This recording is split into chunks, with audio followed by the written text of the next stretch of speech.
देखने जा रहे हैं कि अंडर रूट 5 एक अपरिमेय संख्या होती है तो क्यों होती है, और इसको सिद्ध भी करना है। दूसरी बात, 3 + 2 अंडर रूट 5 एक अपरिमेय संख्या है तो क्यों है, और इसको आपको सिद्ध करना है। दोनों में कंपेरिजन कराएंगे और ये क्लास 10 में सवाल 100% पूछे जाते हैं। इन दोनों सवालों में एक सवाल 100% आएगा। यहाँ से आपका 5 नंबर कंफर्म हो जाएगा अगर आप इस वीडियो को अच्छे से देख लेते हैं। लेकिन उसके पहले आपको समझना होगा कि ये जो अपरिमेय संख्या है ये है क्या चीज़। तो आपको समझना होगा ये जो हमारा नंबर होता है, यानी कि जो हमारी संख्या होती है, संख्या जो होती है वो 2 प्रकार की होती है। एक होता है आपका रेशनल नंबर, एक होता है आपका इरेशनल नंबर। एक होता है आपका रेशनल नंबर, एक होता है आपका इरेशनल नंबर। रेशनल नंबर का मतलब होता है परिमेय संख्या और इरेशनल का मतलब होता है अपरिमेय संख्या। यहाँ पर आपको एक बात और जाननी है कि जो है परिमेय संख्या किसे कहते हैं और अपरिमेय संख्या किसे कहते हैं। ध्यान देना, परिमेय संख्या वे संख्याएं होती हैं जिनको हम P/Q में लिख सकते हैं। लेकिन यहाँ पर एक बात ध्यान देना कि Q कभी भी 0 नहीं होगा। क्यों कभी 0 नहीं हो सकता? अगर Q 0 हो गया तो इसकी जो है इन्फिनाइट वैल्यू होगी। देखना ध्यान से कैसे होगा। यहाँ पर P मान लेते 1 होगा, Q मान लेते 2, यानी कि अगर 1/2 के रूप का लिखा है तो इसको हम बोलेंगे परिमेय संख्या। जैसे लिखा है 3/2 लिखा है, अगर 3/2 लिखा है तो इसको P मानेंगे, इसको Q मानेंगे, तो ये क्या हो जाएगा? परिमेय संख्या। लेकिन एक बात याद रखनी है कि यहाँ पर अगर 0 है, बटे में अगर 0 हो गया और इसका इसमें भाग होगा तो इसकी जो वैल्यू आएंगी इन्फिनाइट आएंगी। इसीलिए हम कहते हैं कि Q कभी भी 0 नहीं होगा। अब इसी प्रकार से हम दूसरा इसका उदाहरण देखते हैं कि जो परिमेय संख्या होती है वो करड़ी से बाहर निकल जाती है। करड़ी का मतलब ये है कि अंडर रूट से बाहर निकल जाती हैं। यहाँ ध्यान देना, इसको जब निकालेंगे तो कितना आएगा? 4 आएगा। इसी प्रकार से अगर 81 को निकाला जाए तो कितना आएगा? 9 आएगा। यानी कि हम समझ चुके हैं कि जो P/Q के रूप की होती हैं उनको परिमेय संख्या कहते हैं, जो करड़ी से बाहर निकल जाती हैं उनको परिमेय संख्या कहते हैं। अब आपको समझना है कि अपरिमेय संख्या कौन सी होती हैं। अच्छा, अपरिमेय संख्या जो होती हैं इनको भी हम P/Q में देखते हैं, लेकिन आपको ध्यान देना है कि Q हमेशा 1 रहेगा। इसमें Q हमेशा क्या रहेगा? 1 रहेगा। यहाँ पर ध्यान देना, यहाँ पर जैसे लिखा है 1, यहाँ पर जैसे मान लेते हैं 2 लिखा है, लेकिन Q हमेशा कितना रहेगा? 1, और 1 हमेशा हाइड रहता है, हमेशा छिपा रहता है। जैसे 3 है तो इसके बटे में कितना रहेगा? 1 रहेगा, लेकिन ये हमेशा हाइड रहता है। तो जैसे 2 हो गया, 3 हो गया, 4 हो गया, 5 हो गया, 10 हो गया, 12 हो गया, माइनस का 10 हो गया, -20 हो गया, ये सारे नंबर कौन होते हैं? तो ये सारे इरेशनल नंबर होते हैं। अब दूसरी बात समझते हैं कि दूसरा तरीका क्या होता है। अच्छा, परिमेय संख्या करड़ी से बाहर निकल जाती है, लेकिन ये करड़ी से बाहर नहीं निकलती। जैसे √2 लिख दें तो ये करड़ी से बाहर नहीं निकलेगी, और जैसे हम लिख दें √3 तो ये करड़ी से बाहर नहीं निकलेगी। जैसे लिख दें √5 तो ये करड़ी से बाहर नहीं निकलेगी। जैसे हम लिख दें यहाँ पे √7 तो ये करड़ी से बाहर नहीं निकलेगी। जैसे लिख दें √11 तो ये करड़ी से बाहर नहीं निकलेगी। अगर करड़ी से बाहर नहीं निकल रही है तो एक अपरिमेय संख्या है। और उसी एग्जामिनर ने आपसे पूछ लिया है कि अगर ये करड़ी से बाहर नहीं निकल रही है तो ये अपरिमेय संख्या क्यों है, और आप इसको सिद्ध करके बता दो। तो वही हम लोग सीखेंगे कि ये जो है अपरिमेय संख्या क्यों है और कैसे है, इसको आपको प्रूव करना है। क्या करना है? प्रूव करना है। Prove that √5 is a irrational number. आपको क्या करना है? √5 को इरेशनल नंबर प्रूव करना है। ध्यान देंगे, कभी कभी पेपर में ये पूछा जाता है, कभी कभी ये पूछा जाता है। ये दोनों वेरी मोस्ट इंपॉर्टेंट हैं। तरीका सेम रहेगा, कॉन्सेप्ट अगर आप सीख जाते हैं, अगर √5 को आप सीख जाते हैं तो √3, 2, 7, 11 सब हो जाएंगे। आइए देखते हैं दोस्तों, हमें आशा है कि आपको इतनी बातें समझ में आई होंगी। अब हम लोग इसको प्रूव करते हैं कि √5 एक अपरिमेय संख्या है। ध्यान देंगे, यहाँ पर लिखा है सिद्ध कीजिए √5 एक अपरिमेय संख्या है। आपको जस्ट अपोजिट काम करना है। जस्ट अपोजिट काम करना है। क्या करना है कि √5 को क्या करना है? मान लेना है। माना √5 एक कैसी संख्या है? परिमेय संख्या है। यानी जस्ट अपोजिट काम कर रहे हैं। यहाँ पे क्या कर रहे हैं? उसने कहा है कि सिद्ध करो √5 एक अपरिमेय संख्या है, लेकिन हम क्या माने? माना √5 एक परिमेय संख्या है। अच्छा, आपको एक बात हम बता चुके हैं कि जो परिमेय संख्या होती है उसको हम किस रूप में लिख पाते हैं? तो आप कहेंगे P/Q में लिख पाते हैं। तो यहाँ पर ध्यान देंगे आगे P/Q। हमने एक चीज़ और बताई है, जैसे कोई संख्या लिखी है तो उसके बटे में 1 होता है, वो हाइड रहता है। अब अगर कहीं पे बराबर मिल जाए तो होता क्या है, ध्यान देंगे, इसका इधर गुणा और इसका इधर गुणा। यहाँ पर क्या हो जाएगा, p एकम p हो जाएगा और इसका इधर गुणा हो जाएगा तो √5q बन जाएगा। अब क्या करेंगे, दोनों तरफ वर्ग करेंगे।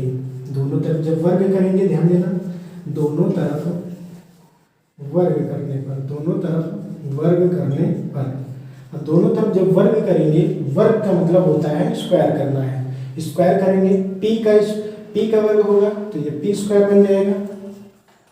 अब इसका वर्ग करेंगे, ये तो पूरे का जो है होल स्क्वायर बन जाएगा, यानी कि पूरे पे क्या होगा, स्क्वायर लग जाएगा। अब यहाँ पर ध्यान देंगे, p² यानी p² ही रहेगा और यहाँ पर ये क्या बन जाएगा। यहाँ पर ध्यान देने वाली बात क्या है, ये जो स्क्वायर लगा है ये दोनों के लिए है, इसके लिए भी है और इसके लिए भी है। तो इसका जो वर्ग होगा, यानी कि इसका वर्ग का मतलब है √5 गुणा √5 2 बार लिखा है। जब इसका गुणा होगा तो 25 बन जाएगा। ऊपर क्या लगा है, अंडर रूट लगा है और ये बाहर निकलेगा तो कितना आ जाएगा, 5 आ जाएगा, यानी यहाँ पे लिख देंगे 5। उसके बाद ये हमारी क्या है, चर राशि है तो इस पर वर्ग नहीं होगा, तो ये हमारा बन गया q²। अब यहाँ पे कुछ लाइनें लिखनी है। यहाँ पे लिखना है, चूंकि ये जो p² है, p² से 5 विभाज्य है, p² से 5 विभाज्य है, इसलिए सिर्फ p से भी 5 विभाज्य होगा, इसलिए सिर्फ p से भी 5 विभाज्य होगा। अब आपको क्या करना है, बस इतना करने के बाद आपको आगे फिर से बढ़ना है, यहीं से फिर से आगे बढ़ेंगे।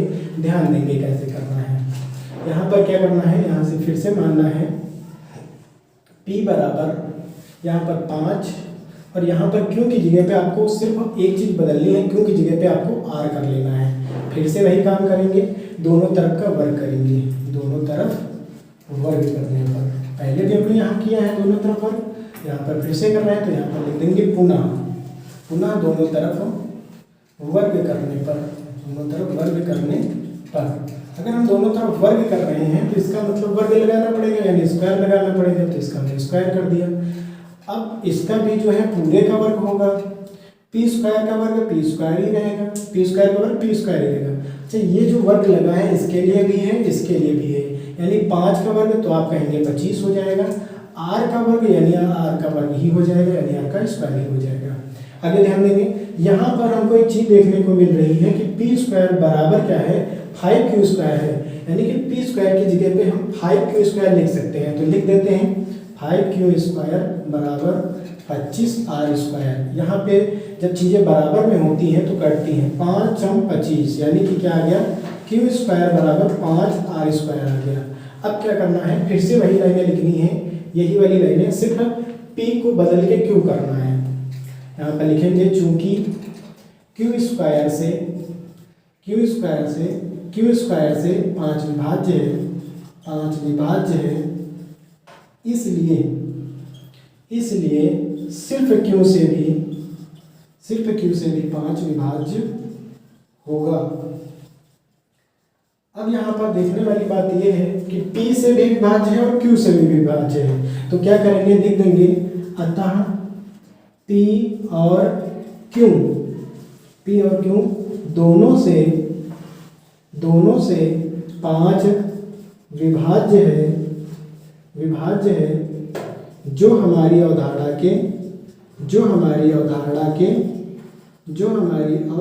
के विपरीत है।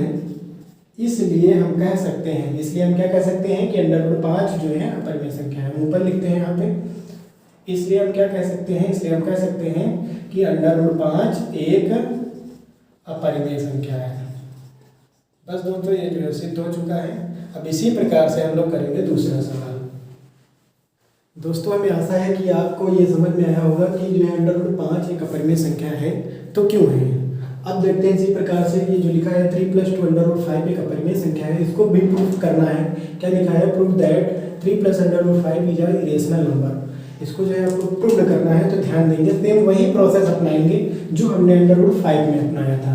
तो यहाँ पर लिखेंगे, जस्ट अपोजिट मानेंगे, माना 3 + 2 √5 एक कैसी संख्या है, उसने बोला अपरिमेय, तुम मानो परिमेय, माना 3 + 2√5 एक परिमेय संख्या है, परिमेय संख्या है।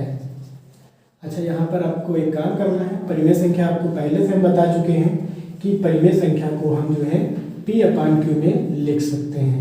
अब यहाँ पर एक बात आपको ध्यान देनी है कि ये जो लिखा हुआ है ये आपका प्लस का लिखा हुआ है, ये छिपा है प्लस का लिखा है, जब इस तरफ जाएगा तो ये हो जाएगा तुम्हारा माइनस का, यानी P/Q और माइनस का हो जाएगा 3। अब यहाँ पर एक बात और ध्यान देनी है, ये जो आपस में है ये आपस में काहे में है, तो आपस में ये गुणे में है। अगर गुणे में है तो इधर जाएंगे तो काहे में हो जाएंगे, तो ये बटे में हो जाएंगे, यानी P/Q और अपान का 3 बटा का 2 हो जाएगा। अब यहाँ पर थोड़ी सी जो है सॉल्यूशन करना है और हो जाएगा। बस सवाल यहाँ पे क्या करना है, ध्यान देना, इसका इधर गुणा और फिर P घट जाएगा, तो इसका इधर गुणा तो ये बन जाएगा 3Q माइनस P, यानी कि P माइनस 3Q अपान का Q और बटा का क्या है 2 है। 2 के बटे में अगर 1 लगा दें तो जो है क्या होगा, ये अंश बटे हर और ये अंश बटे हर, जब आपको इस प्रकार से मिल जाए अंश बटे हर और फिर से अंश बटे हर तो क्या होता है, ध्यान देना आगे। यहाँ पर √5 है बराबर ये क्या है P माइनस 3Q और ये अपान का Q है। अच्छा, ये जब P/Q और फिर से P/Q, ये जब ऊपर जाता है तो उल्टा हो जाता है, यानी इन्वर्स हो जाता है। इन्वर्स हो गया, इसका 1 में गुणा करने पे कोई इफेक्ट नहीं पड़ेगा, यानी कि बिल्कुल वैसा ही आ जाएगा। अब इसका गुणा करेंगे तो ये हमारा 2Q बन जाएगा, ये हमारा √5 था पहले से। अब यहाँ पर ध्यान देना है कि ये जो है क्या है, आप कहेंगे अपरिमेय है, क्यों, क्योंकि ये कड़ी से बाहर नहीं निकलेगी, और ये P/Q के रूप के लिखे है तो ये क्या है, परिमेय है। ये अपरिमेय, ये परिमेय, यानी कि ये आपकी क्या है, अपरिमेय है, अपरिमेय है, और ये आपकी क्या है, तो ये आपकी परिमेय है। अब यहाँ पे हुआ क्या, यहाँ पर परिमेय बराबर अपरिमेय, यानी कि ये हमारी अवधारणा क्या हो गई, विपरीत हो गई, यानी कि गलत हो गई। तो लिखेंगे अतः √5 एक ऐसी संख्या है, अपरिमेय संख्या है, अपरिमेय संख्या है, तथा ये जो लिखा हुआ है यानी P माइनस 3Q अपान का 2Q, ये जो है कैसी संख्या है, एक परिमेय संख्या है, परिमेय संख्या है, परिमेय संख्या है, जो कि हमारी अवधारणा के विपरीत है, जो कि हमारी अवधारणा के विपरीत है। इसलिए हम क्या कह सकते हैं, इसलिए का निशान है, इसलिए हम कह सकते हैं कि 3 + 2√5 एक अपरिमेय संख्या है, अपरिमेय संख्या है, अपरिमेय संख्या है। अगर आपको जो है इसको देखना है कि ये जो है परिमेय संख्या है तो कैसे है, यहाँ पर ध्यान देंगे। यहाँ पर अगर हम कहें कि P को क्या मान लो, P को 1 मान लो और Q को 2 मान लो, तो इसमें वैल्यू पुट अप करो। P का मान 1 माइनस 3 और उसके बाद Q का मान कितना 2 और बटा 2 और Q का मान कितना 2, यहाँ पर कितना हो जाएगा 1 माइनस, यहाँ पर 3 दूना 6, नीचे कितना 4 घटेगा तो आएगा माइनस का 5/4, यानी -5/4, यानी PQ, यानी किस रूप का हो गया, तो आप बोलेंगे परिमेय हो गया। दोस्तों, हमें आशा है कि आपको ये वीडियो समझ में आई होगी। अगर वीडियो समझ में आई है तो वीडियो को लाइक कर देना और इसी प्रकार का बेहतरीन कंटेंट सीखने के लिए हमारे संस्थान गरुड़ एकेडमी से जुड़ जाना। धन्यवाद।